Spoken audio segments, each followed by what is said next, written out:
Kilkenny is a city full of ancient wells.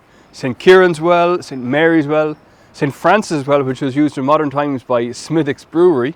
But this one has a particularly interesting story attached to it. It's St. Kenny's Well.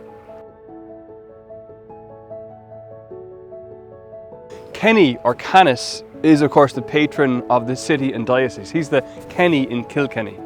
He was a monk of the 6th century, but the story we're interested in here took place centuries later, in the 13th century, when there was a very new kind of monk in town. Not really monks at all, but friars.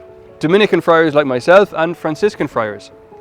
These were urban communities of popular preachers. They would preach and hear confessions in their churches and throughout the surrounding countryside.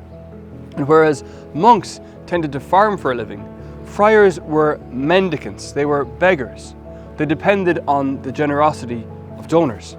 The Dominicans came to Kilkenny in 1225, founding the Black Abbey just outside the city walls. It was a fine site, but they didn't have a great supply of water, and the task of going to fetch water must have been a fairly onerous one for the friars and would have taken time from their study and preaching. So a kind donor stepped in.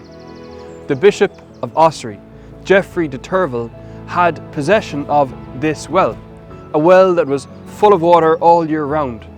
And in the 1240s he granted to the friars the right to a pipe from here over to the Black Abbey. But they weren't to take all the water, there were restrictions. The pipe here at the well could be no larger in diameter than the bishop's own ring, and the outlet at the abbey had to be small enough that a man's little finger could stop the flow of water.